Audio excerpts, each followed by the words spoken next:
Welcome to the CELEBS.com studio at Sundance, sponsored by Movie Maker magazine. Amy Ziering, Kirby Dick.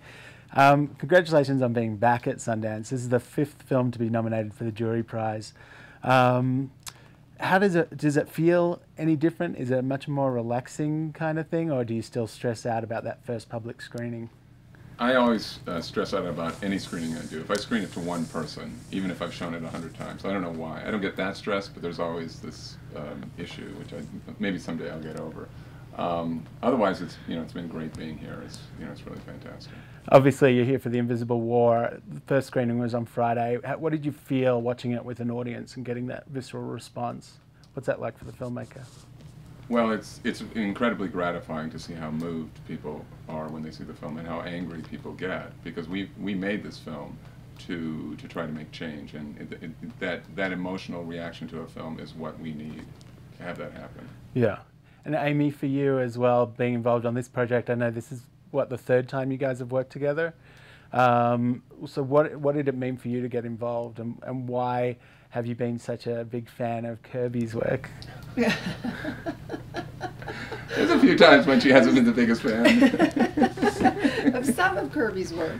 I was starting out to make a film on a French philosopher, Jacques Derrida, right. And a friend of mine in LA who was an editor then, she was working on Dead Poets Society, called me and said, "You don't know what you're doing. You've got to meet filmmakers." And she said, "There's this guy named Kirby Dick, and he's having a screening, and I'm going because he wants some notes on his film Sick." So I went to the screening, and I said, okay, it's brilliant. He knows what he's doing. He could handle Derrida. So that's kind of how we started out together. And it's like 14 years ago. It was 14 years. But I saw Yeah. Sick in a rough cut, and I was like, this is super smart. It's dealing with a really difficult topic. It blew me away. And so it was. What's your relationship with the executive producers on this project? Because obviously, like, there's some major documentary filmmakers on this kind of collective that have come together to make this film. Abigail Disney, It's obviously a dream Jennifer team. Newson. Yeah, It's a wonderful. I mean, I couldn't ask for anything more. We're totally thrilled. They each are powerhouses in their own right, and have been completely amazing and supportive and doing much more than most executive producers would do. So we're super lucky. Kirby, I know the documentary community is fairly supportive as a rule. Are these people, like with Abigail, with Jennifer, are these people that you consult during the process of making the film, or do they just come on to support you and let you do whatever your vision is, or do you bounce things off them? Well, there was some consultation during the making of the film, but I think what their incredible contribution is, you finish a film, you sort of get it out there, and then you almost need someone to sort of pass it off, or at least assist in getting this out to the public, because we want this to reach out to not only theatrical, every possible marketplace, but we want this to reach into every library in small towns in South Dakota where the veterans are, and they're jumping on board to help with that, which is fantastic. How do you get the people that don't want to listen? How do you get them to listen and watch this film? How do you get, how do you make that happen? Well, we're optimistic. I mean, people in the military are very interested in films in the military, and people in the military know about these problems. It's just because there's been this cover-up, this suppression of this information, it hasn't gotten out. So we're very optimistic that actually these people will be coming to this in great numbers. So obviously the film's about rape that goes unspoken in the military, both males and females. When did you first get the will to go from an awareness of the subject to needing to make a movie about it? It was about 10 minutes after we read the article and realized that the statistics quoted in the article were accurate. I mean, we were just appalled. We were appalled that there was no film made on it.